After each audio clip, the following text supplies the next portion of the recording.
കഥ തുടങ്ങുന്നത് ഒരു സ്കൂളിലേക്ക് പുതുതായി എത്തിയ ഒരു വിദ്യാർത്ഥിയെ കാണിച്ചുകൊണ്ടാണ്. അവന്റെ പേര് കെന്റോ എന്നാണ്. അവൻ പുതിയൊരു വിദ്യാർത്ഥി ആണെങ്കിൽ പോലും അപ്പോഴേക്കും അവൻ വളരെ പോപ്പുലറായി മാറിയിരിക്കുന്നു. അവനെ പെൺകുട്ടികൾക്കൊക്കെ വളരെയധികം ഇഷ്ടമായിരിക്കുന്നു. മോയി എന്ന ഒരു പെൺകുട്ടി അവനെ പ്രപ്പോസ് ചെയ്യാനായി എത്തുന്നു. എല്ലാവരും കൂടി നിൽക്കുന്ന ഒരു സ്ഥലത്ത് എല്ലാവരും കേൾക്കെ തന്നെയാണ് മോയി കെന്റോയെ പ്രപ്പോസ് ചെയ്യുന്നത്. പക്ഷെ അവനാകട്ടെ താല്പര്യമില്ല എന്ന് പറഞ്ഞ് എടുത്തടിച്ച് റിജക്ട് ചെയ്തങ്ങ് പോകുമ്പോ കൂടി നിന്ന ആളുകളെല്ലാം ഇവളെ കളിയാക്കുന്നു. ഒരു പെണ്ണിനെ റിജക്ട് ചെയ്ത ആ ഒരു സംതൃപ്തിയില് കെന്റോ മുന്നോട്ട് പോകുമ്പോ അവനെ എയോയി എന്നൊരു പെൺകുട്ടി തടയുന്നു. എയോയി നമ്മുടെ കഥാനായികയാണ്, മാത്രമല്ല മോയുടെ ബെസ്റ്റ് ഫ്രണ്ടും കൂടിയാണ്. എന്റെ ബെസ്റ്റ് ഫ്രണ്ട് എത്ര ധൈര്യം സംഭരിച്ച നിന്നെ ഇന്ന് പ്രപ്പോസ് ചെയ്തെന്നറിയാവോ, എന്നിട്ട് നീ ഇങ്ങനെയാണോ അവളോട് റെസ്പോണ്ട് ചെയ്യേണ്ടത്? ഒന്നെങ്കിൽ ആലോചിച്ചിട്ട് മറുപടി പറയാന്നൊക്കെ പറയേണ്ടതല്ലേ, അല്ലാതെ ഇങ്ങനെയാണോ സംസാരിക്കേണ്ടതെന്നെല്ലാം എയോയി ദേഷ്യപ്പെടുമ്പോ എന്താ നിന്റെ ബെസ്റ്റ് ഫ്രണ്ടിനെ പോലെ നിനക്കും എന്നെ ഇഷ്ടമാണോ എന്ന് കെന്റോ ചോദിക്കുന്നു. ആ ചോദ്യം അവളെ വല്ലാതെ ദേഷ്യം പിടിപ്പിച്ചു. അവൾ അവന് ഒരു തള്ളു വെച്ച് കൊടുക്കുമ്പോ സ്റ്റെപ്പിൽ നിന്ന് അവൻ ഉരുണ്ട് താഴെ വീഴുന്നു. അങ്ങനെ അവന് ചെറുതായി പരിക്ക് പറ്റുന്നുണ്ട്. പക്ഷെ ആ പരിക്ക് മുതലെടുക്കുന്ന അവൻ ഇവള് കാരണം ഉണ്ടായ പരിക്കായതുകൊണ്ട് തന്നെ ഇവള് തന്നെ വീട്ടിലേക്ക് പോകാനും ഒക്കെ ഹെൽപ്പ് ചെയ്യണമെന്നും പറഞ്ഞ് അവളെ ശരിക്ക് ബുദ്ധിമുട്ടിക്കുന്നു. അങ്ങനെ ഇവൻ പറഞ്ഞ വഴിയിലൂടെ ഇവനെ കൊണ്ടാക്കാനായി പോകുമ്പോഴാണ് അവൾക്ക് മനസ്സിലാവുന്നത് ഇവൻ താൻ താമസിക്കുന്നതിന്റെ തൊട്ടപ്പുറത്താണ് പുതുതായി താമസിക്കാൻ എത്തിയിരിക്കുന്നതെന്ന്. അങ്ങനെ അവൾക്ക് അവന്റെ വീടിനകത്തേക്ക് ചെന്ന് അവന് ചെറിയ സഹായങ്ങളൊക്കെ ചെയ്തു കൊടുക്കേണ്ടി വരുന്നു. കാരണം ഇവള് തള്ളിയിട്ട് അവന് പരിക്കേറ്റിരിക്കുകയാണെന്നല്ലേ അവൻ ആക്ഷൻ കാണിക്കുന്നത്.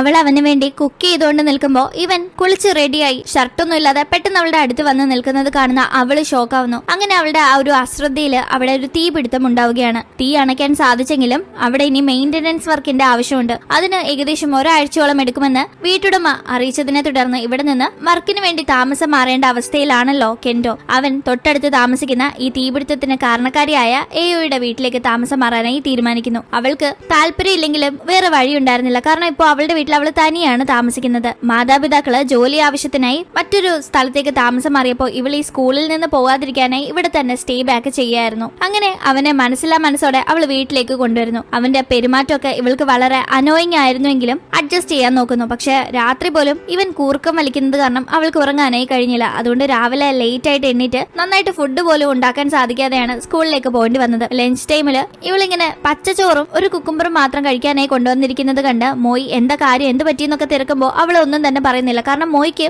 കെന്റോയെ ഇപ്പോഴും ഇഷ്ടമാണ്. അതുകൊണ്ട് അവനും താൻ ഒരേ സ്ഥലത്താണ് താമസിക്കുന്നതെന്ന് പറഞ്ഞാല് മോയി എന്ത് കരുതുമെന്ന് എയ്ക്ക് ഒരു പേടിയുണ്ട്. ഇതേ സമയം പ്രണയത്തിലായിരുന്ന രണ്ട് സ്റ്റുഡൻസ് ഒന്നിച്ച് താമസിക്കുന്നതറിഞ്ഞ് സ്കൂളിൽ നിന്ന് അവരെ പുറത്താക്കി എന്നൊരു വാർത്തയും കൂടി കേൾക്കുന്ന എയ്ക്ക് പേടി കൂടുന്നു. അവളും കെന്റോയും തമ്മിലുള്ള റിലേഷനിൽ ഒന്നും അല്ലെങ്കിലും തങ്ങൾ ഒന്നിച്ചാണ് താമസിക്കുന്നതെന്ന് ആരെങ്കിലും അറിഞ്ഞാല് അതാകെ പ്രശ്നമാകുമല്ലോ എന്നാണ് അവള് കരുതുന്നത്. അതുകൊണ്ട് തന്നെ അന്ന് തിരിച്ച് വീട്ടിലേക്ക് എത്തിയവള് ബെഡ്റൂം രണ്ടായി പകർക്കുന്നു. ഒപ്പം തന്നെ ബെഡ്റൂം രണ്ടായി ഡിവൈഡ് ചെയ്യുന്നു. അവിടെയുള്ള പല സാധനങ്ങളിലും പല റൂൾസ് ആൻഡ് റെഗുലേഷൻസ് എഴുതി വെക്കുന്നു. ഇത് തന്റെ വീടാണ്, കൂടുതൽ അധികാരത്തിൽ ഇവിടെ താമസിക്കേണ്ട എന്ന രീതിയിൽ അവനെ ഒന്ന് ബോധ്യപ്പെടുത്താനായി. അവൾ അങ്ങനെ അവിടെ ഉള്ളപ്പോൾ അവിടേക്ക് കെന്റോ അവന്റെ ഫ്രണ്ടായ റിയോയുടെ കൂടെ എത്തുന്നു. റിയോ തന്നെ കാണാതിരിക്കാനായി അവിടെ ഒരു സ്ഥലത്ത് എയ്യോ ഒളിച്ചിരിക്കുകയാണ്. അവളെ ശ്രദ്ധിക്കുന്ന കെന്റോ അവൾക്കിട്ടൊരു പണി കൊടുക്കാനായി അവൾ ഒളിച്ചിരിക്കുന്ന സ്ഥലത്ത് അവളുടെ പുറത്ത് കയറിയിരിക്കുന്നു. പാവം അവള് വേദനിച്ചിട്ട് ശ്വാസം മുട്ടിട്ടും പീഡിച്ചിരിക്കുകയാണ്. ഈ ടീം ഇവൻ ഒറ്റയ്ക്ക് താമസിക്കുന്നു എന്ന് പറഞ്ഞ സ്ഥലത്ത് അവന്റെ പല സാധനങ്ങളുടെയും കൂടെ തന്നെ പെൺകുട്ടികൾ ഉപയോഗിക്കുന്ന പോലെ പലതും കാണുന്ന റിയോ ഇതൊക്കെ ആരുടെയാണെന്ന് ചോദിക്കുമ്പോൾ അതിന്റെ നെയ്ബറിന്റേതാണെന്ന് ഇവൻ കാഷ്വലായി പറയുന്നു. നെയ്ബറിന്റേതോ, എവിടെ, ഞാനൊന്ന് കണ്ടേന്ന് പറഞ്ഞ നെയ്ബറിനെ വായി നോക്കാനായി റിയോ പുറത്തേക്ക് ഇറങ്ങുമ്പോഴേക്കും ഒളിച്ചിരുന്ന സ്ഥലത്ത് നിന്ന് എയോയും പുറത്തേക്ക് വരുന്നു. മനഃപൂർവ്വം എനിക്കിട്ട് പണി തരാല്ലെന്ന് പറഞ്ഞ് അവള് കെന്റോയെ തട്ടിക്കൊണ്ടിരിക്കുമ്പോഴാണ് പുറത്തുപോയ റിയോയുടെ വരവ്. അവൻ അങ്ങനെ എയോയെ കാണുന്നു. ഇവര് രണ്ടുപേരും ഒന്നിച്ചാണ് താമസിക്കുന്നതെന്ന് റിയോയ്ക്ക് മനസ്സിലാവാതിരിക്കാനായി താൻ ഇവിടേക്ക് എന്തോ ഒരു കാര്യത്തിന് വേണ്ടി മാത്രം വന്നു എന്ന ഭാവത്തിൽ കെന്റോയോട് സംസാരിച്ച് എയോയി അവിടെ നിന്ന് പുറത്തേക്ക് പോകുന്നു. അവള് പുറത്തെത്തുമ്പോ നല്ല മഴ പെയ്യുന്നുണ്ടായിരുന്നു. അവൾ അങ്ങനെ മഴ നനയാതിരിക്കാനായി ഒരു സൂപ്പർ മാർക്കറ്റിന്റെ അവിടേക്ക് കയറുന്നു. അവിടെ ഇവളുടെ ഒരു ഫ്രണ്ടായ സാൻജോനെ കാണുന്നു. അവൻ ആ സൂപ്പർ മാർക്കറ്റിലാണ് പാർട്ട് ടൈമായി ജോലി ചെയ്യുന്നത്. അവൻ ഇവൾക്ക് സൂപ്പർ മാർക്കറ്റിലേക്ക് പുതിയ അറൈവൽസ് ആയി എത്തിയിട്ടുള്ള ചില ഫുഡൊക്കെ ടേസ്റ്റ് ചെയ്യാൻ കൊടുക്കുന്നു. അപ്പോൾ ഇവള് മഴ നനഞ്ഞു വന്നതുകൊണ്ട് തന്നെ തുമ്മുമ്പോ ടവലൊക്കെ കൊടുത്ത് അവൻ വളരെ കെയറോടെ നോക്കുന്നു. അങ്ങനെ പിന്നീട് ഇവര് സ്കൂളിലെ കൂട്ടുകാരെല്ലാവരും കൂടി ചേർന്ന് ഒരു ചെറിയ എക്സ്കർഷൻ പോലെ പോകുമ്പോ അവിടേക്ക് കെന്റോയുടെ സഹോദരനും മറ്റൊരു പെൺകുട്ടിയും എത്തുന്നുണ്ട്. ഈ പെൺകുട്ടി മറ്റാരുമല്ല കെന്റോയുടെ ഒക്കെ ചൈൽഡ്ഹുഡ് ഫ്രണ്ട് ആണ്. പക്ഷെ അവളുടെ പെരുമാറ്റം കണ്ട ഇവർ തമ്മിൽ മുന്നെന്തോ റിലേഷൻ ഉള്ള രീതിയിലാണ് അവൾ പെരുമാറുന്നത്. അങ്ങനെ ട്രിപ്പൊക്കെ കഴിഞ്ഞ് തിരിച്ചെത്തുന്ന എയോയ്ക്ക് അവരുടെ ഹൗസ് ഓണർ 2 ടിക്കറ്റ് കൊടുക്കുന്നു. അമ്യൂസ്മെന്റ് പാർക്കിലേക്കുള്ള ആ ടിക്കറ്റും കൊണ്ട് മോയിയെ കൂട്ടി പോകാന്ന് എയോയി കരുതുമ്പോ അങ്ങോട്ടേക്ക് എത്തുന്ന കെന്റോ ടിക്കറ്റ് തട്ടിപ്പറിച്ചു വാങ്ങുന്നു. എന്നിട്ട് നമുക്ക് രണ്ടുപേർക്കും കൂടി പോകാമെന്ന് പറയാണ്. അങ്ങനെ താല്പര്യമില്ലെങ്കിലും അവന്റെ കൂടെ അമ്യൂസ്മെന്റ് പാർക്ക് പാർക്കിൽ എത്തുന്ന അവൾക്ക് ആദ്യം ഒരു ബുദ്ധിമുട്ട് ഫീൽ ആവുന്നുണ്ട്. പിന്നീട് അവന്റെ കൂടെ അടിച്ചു പൊളിച്ച് അവിടെ എല്ലാം കറങ്ങി നടക്കുന്നു. ആ സമയം ഉടനെ നടക്കാൻ പോകുന്ന ഒരു ഇവന്റിന്റെ പോസ്റ്റർ കാണുമ്പോൾ ഈ ഇവന്റില് ആകാശത്ത് ഹാർട്ട് ഷേപ്പില് ഫയർ വർക്ക്സ് വരും. കപ്പിൾസ് അത് ഒന്നിച്ചിരുന്ന് കണ്ടാല് അവർ ജീവിതകാലം പിരിയില്ല എന്നൊരു വിശ്വാസം ഉണ്ടെന്നെല്ലാം അവള് പറയുമ്പോ എങ്കിലും നമുക്ക് രണ്ടുപേർക്കും ഇതിൽ പങ്കെടുത്താലോ എന്ന് അവൻ ചോദിക്കുന്നു. അവൻ അത് ചോദിച്ച് തീരുന്നത് വളരെ കാഷ്വൽ ആയിട്ടാണെങ്കിലും അത് കേൾക്കുന്ന ഇവളുടെ ഉള്ളിൽ തറച്ചിട്ടുണ്ടായിരുന്നു. ഇവൾക്ക് എന്തോ അവനോടൊരു അടുപ്പം പോലെ തോന്നുന്നു. അതുകൊണ്ട് തന്നെ അടുത്ത ദിവസം മോയെ ചെന്ന് കണ്ട് ഞാനും കെന്റോയും അടുത്തടുത്ത വീടുകളിലാണ് താമസിക്കുന്നത്, എനിക്കിപ്പോ അവനോടൊരു താല്പര്യം പോലെയുണ്ട് എന്നെല്ലാം അവള് പറയുമ്പോ കെന്റോയുടെ പുറകെ താൻ എത്ര നടന്നിട്ടും അവൻ മൈൻഡ് ചെയ്തിട്ടില്ല, ഇനി മൈൻഡ് ചെയ്യാൻ ചാൻസ് ഇല്ല എന്ന് തോന്നുന്ന മോയി ഞാൻ അവനെ വിട്ടു, ഇനി നീ അവനും സെറ്റ് ആവാനായിട്ട് എന്റെ കട്ട സപ്പോർട്ട് ഉണ്ടാകുമെന്ന് ഉറപ്പ് കൊടുക്കുന്നു.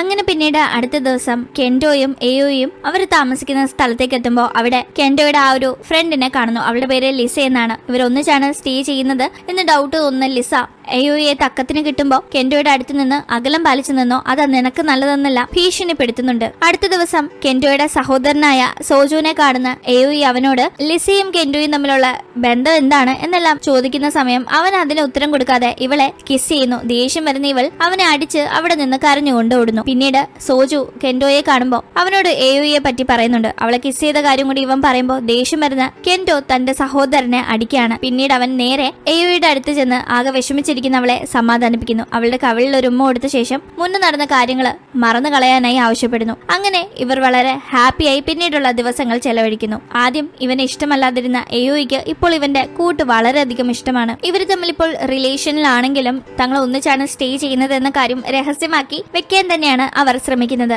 അങ്ങനെ ഇരിക്കെ ഒരു ദിവസം ഇവര് രണ്ടുപേരും കൂടി ഷോപ്പിംഗ് കഴിഞ്ഞു പോകുന്നത് സാൻജോ ശ്രദ്ധിക്കുന്നു. അവന് എന്തെങ്കിലും സംശയം തോന്നിയാലോ എന്ന് പേടിച്ച് എയോയി കെന്റോയോട് എന്റെ കൂടെ ഒന്നും വരണ്ട, ഒന്നെങ്കിൽ മുന്നേ പോ അല്ലെങ്കിൽ പിറകെ വാ എന്നൊക്കെ പറയുമ്പോ അവൻ നീ എന്തിനാ പേടിക്കുന്നത്, ആരെന്ത് വിചാരിച്ചാലും എനിക്കൊരു പേടിയില്ല, നമ്മുടെ ലൈഫല്ലേ, നമ്മൾ രണ്ടുപേരും പരസ്പരം ഇഷ്ടമുള്ളതുകൊണ്ട് ഒന്നിച്ച് ജീവിക്കുന്നു, അതിന് ബാക്കിയുള്ളവർക്ക് എന്താണ് എന്നെല്ലാം ദേഷ്യപ്പെടുന്നു. ഇതേ ടൈം ആ ഒരു ഫയർ വർക്ക്സ് ഇവന്റിന് ധരിക്കാനായിട്ട് സ്വന്തമായി ഒരു ഡ്രസ്സൊക്കെ എയോയി വാങ്ങിച്ചു വെക്കുന്നുണ്ട്. കാരണം ആ ഒരു ഇവന്റിന് എയോയുടെ കൂടെ പങ്കെടുക്കാമെന്ന് കെന്റോ പറഞ്ഞിരുന്നതാണല്ലോ. അങ്ങനെ ഇരിക്കും ഒരു ദിവസം വീട്ടിലെ കെന്റോ ഉള്ള സമയം അവന് ലിസയുടെ ഫോൺ കോൾ വരുന്നു. അവള് വിളിച്ചു വെച്ച ഉടനെ ഇവൻ വെപ്രാളത്തിൽ പുറപ്പെടുകയാണ്. ആ സമയത്തെല്ലാം അവന്റെ ഉള്ളിൽ വല്ലാത്ത ടെൻഷനുണ്ട്. 2 വർഷം മുന്നേ അവൾക്ക് കൊടുത്ത എന്തോ ഒരു പ്രോമിസിനെ പറ്റിയും അവൻ ആലോചിക്കുന്നു. ഇവൻ ലിസയുടെ ഫോൺ കോൾ വന്നതിനെ തുടർന്നാണ് പുറത്തേക്ക് പോയതെന്ന് എയോയ്ക്ക് മനസ്സിലാവുന്നുണ്ട്. അവൾക്ക് വല്ലാത്ത സങ്കടാവുന്നുണ്ട്. അവനന്ന് തിരിച്ചെത്തിക്കഴിഞ്ഞ് ഇവനെ കാത്തിരുന്ന എയോയോട് ഒന്നും തന്നെ മിണ്ടാതെ നേരെ ഉറങ്ങാനായി പോകുന്നു. അടുത്ത ദിവസം സ്കൂളിൽ വെച്ച് മോയെ കാണുമ്പോഴാണ് മോയും റിയോയും തമ്മിൽ റിലേഷനിലായിരിക്കുന്നു എന്ന കാര്യം എയോയ്ക്ക് മനസ്സിലാവുന്നത്. റിയോ നിങ്ങൾക്ക് ഓർമ്മയുണ്ടോ, അന്ന് വീട്ടിലേക്ക്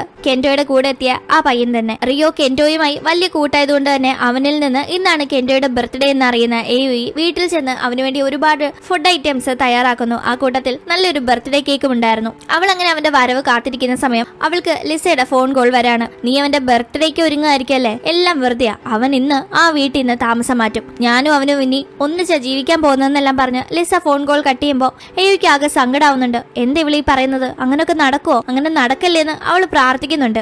അന്ന് വീട്ടിലേക്ക് എത്തുന്ന കെന്റോ തനിക്കായി എയോയി ഉണ്ടാക്കി വെച്ചിരിക്കുന്ന ഭക്ഷണമെല്ലാം കണ്ട് അന്തം വിടുന്നു. അതെല്ലാം ടേസ്റ്റ് ചെയ്ത് നന്നായിട്ടുണ്ടെന്ന് അവൻ കോംപ്ലിമെന്റും ചെയ്യുന്നു. ഇവളാകെ സങ്കടപ്പെട്ടിരിക്കുമ്പോ എന്താ കാര്യമെന്ന് അവൻ തിരക്കുന്നുണ്ട്.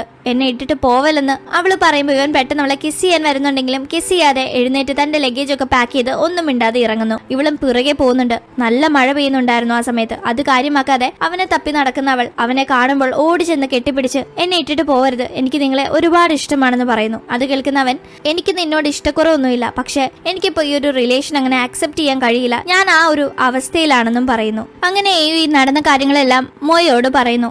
മോയുടെ ബോയ് ഫ്രണ്ട് ആണല്ലോ കെന്റോയുടെ ബെസ്റ്റ് ഫ്രണ്ട്, അതുകൊണ്ട് അവനോട് ഈ കാര്യങ്ങൾ ഇവർ രണ്ടുപേരും പോയി ചോദിക്കുമ്പോൾ അവനും ചില കാര്യങ്ങളൊക്കെ പറയാണ്. 2 വർഷങ്ങൾക്ക് മുന്നേ ഇവർ രണ്ടുപേരും റിലേഷനിലായിരുന്നു. അതിനു മുന്നേ തന്നെ കുട്ടിക്കാലം മുതലേ ഇവർ കൂട്ടുകാരായിരുന്നു. ആ ഒരു ബന്ധമാണ് പ്രണയമായി മാറിയത്. പക്ഷേ റിലേഷനിലായിരുന്ന സമയത്ത് ഇവർ തമ്മിൽ എപ്പോഴും വഴക്കായിരുന്നു. ഒരുമാതിരി ഇവരുടെ ബന്ധം വളരെ ടോക്സിക് ആയി പോകുന്നു എന്ന് തോന്നിയപ്പോ കെന്റോ ആ റിലേഷൻ കോൾ ഓഫ് ചെയ്തു. പക്ഷെ അവനെ വെറുതെ വിടാനായി ലിസ തയ്യാറായിരുന്നില്ല. ലിസ ആത്മഹത്യക്ക് ശ്രമിക്കുന്നു. ആ ഒരു കാര്യം കൊണ്ട് അവൾ പറയുന്നതൊത്ത് അവൾ ആവശ്യപ്പെടുമ്പോഴെല്ലാം ഇവൻ അവൾ ഒറ്റയ്ക്കല്ല എന്നൊരു തോന്നലുണ്ടാക്കാനായി അവളുടെ കൂടെ ഉണ്ടാകാറുണ്ട്. പക്ഷെ അവന് അവളോട് യാതൊരു പ്രണയവുമില്ല.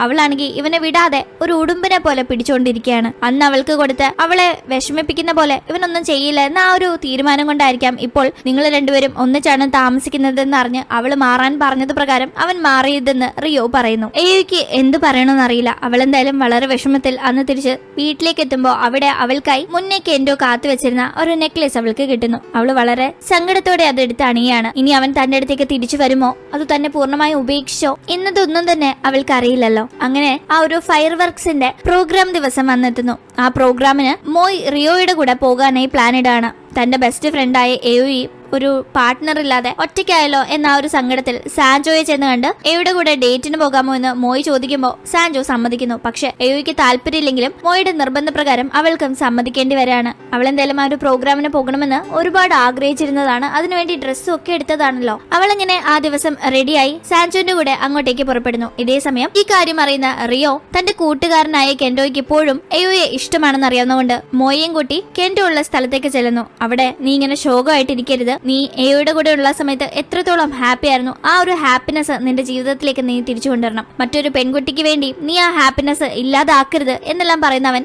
ആ ഒരു പ്രോഗ്രാം കാണാനായി സാൻജോന്റെ കൂടെ എയോ പോയിരിക്കും. അതുകൊണ്ട് വേഗം പോകുന്നു പറഞ്ഞ് അവന്റെ വണ്ടിയും കൊടുത്തു വിടുന്നു. അങ്ങനെ ആ വണ്ടിയിൽ കെന്റോ പുറപ്പെടുന്നുണ്ടെങ്കിലും ഇടയ്ക്ക് വെച്ച് കഠിനമായ ട്രാഫിക് ബ്ലോക്ക് കാരണം അവൻ ആ വണ്ടി അവിടെ ഉപേക്ഷിച്ച് കാൽനടയായി പോകേണ്ടി വരുന്നു. അവനങ്ങനെ ഓടി ആ ഒരു സ്ഥലത്ത് എത്തുമ്പോഴേക്കും അവിടെ ഫയർ വർക്ക്സ് തുടങ്ങിയിട്ടുണ്ടായിരുന്നു. ഈ ടീം സാൻജോ എയോയെ പ്രപ്പോസ് ചെയ്യാനായി വരുമ്പോ അവൾക്ക് അറിഞ്ഞുകൊണ്ട് എനിക്ക് മറ്റൊരാളെ ഇഷ്ടമാണ്, അയാൾ എന്റേതാകുമെന്ന് എനിക്കറിയില്ല, പക്ഷെ ഉള്ളിൽ ഒരാളെ വെച്ച് എനിക്ക് നിങ്ങളെ ഇഷ്ടമാണെന്ന് പറയാൻ കഴിയില്ല എന്ന് അവള് പറയുന്നു. അവൾ അങ്ങനെ അവന്റെ അടുത്ത് നിന്ന് തനിയെ നടന്നു പോകുമ്പോൾ ആരോ അവളുടെ പേര് വിളിക്കുന്നത് പോലെ അവൾക്ക് തോന്നുന്നുണ്ട്. അവള് ചുറ്റിനും നോക്കുമ്പോൾ തന്നെ അന്വേഷിച്ചു വരുന്ന കെന്റോയാണ് അവൾ കാണുന്നത്. അങ്ങനെ രണ്ടുപേരും കണ്ടുമുട്ടുന്നു. ഈ ടീം കെന്റോ സോറി പറഞ്ഞ് അവളെ ഇഷ്ടമാണെന്ന് പറയുമ്പോൾ അവൾ ആദ്യം ദേഷ്യം തീരാനായി അവനെ അടിക്കുന്നു. അതിനുശേഷം അവനെ കെട്ടിപ്പിടിക്കുകയാണ്. അങ്ങനെ ഇവരുടെ റിലേഷൻ തുടങ്ങുന്നതിന് മുന്നേ തന്നെ ഇവർ ിച്ചിരുന്ന ആ ഒരു ഫയർ വർക്സിനെ സാക്ഷിയാക്കി രണ്ടുപേരും കിസ് ചെയ്യുന്നു. ഇവിടുത്തെ ആളുകൾ വിശ്വസിക്കുന്നത് പോലെ തന്നെ ഇനി ജീവിതത്തിൽ ഉടനീളം ഈ ഫയർ വർക്സിന്റെ മുന്നിൽ നിന്ന് കിസ് ചെയ്യുന്ന കപ്പിൾസ് പിരിയാതെ ഒന്നിച്ചുണ്ടാകുന്നത് പോലെ തങ്ങളും ഒന്നിച്ചുണ്ടാകുമെന്ന വിശ്വാസത്തിൽ അവരങ്ങനെ ഹാപ്പി ആയിരിക്കുന്നത് കാണിച്ചുകൊണ്ട് ഈ കഥ ഇവിടെ അവസാനിക്കുന്നു. ഇത് വളരെ ക്യൂട്ടായ ഒരു കുട്ടി ലവ് സ്റ്റോറി ആയിരുന്നു. നിങ്ങൾക്ക് ഇഷ്ടപ്പെട്ട് കാണുമെന്ന് പ്രതീക്ഷിക്കുന്നു. ഇനിയും ഇതുപോലത്തെ വീഡിയോസ് കാണാനായി നമ്മുടെ ചാനൽ ലൈക്ക് ചെയ്തും സബ്സ്ക്രൈബ് ചെയ്തും ഷെയർ ചെയ്തും സപ്പോർട്ട് ചെയ്യാം. നമുക്ക് വീണ്ടും മറ്റൊരു വീഡിയോയിലൂടെ കാണാം. Bye.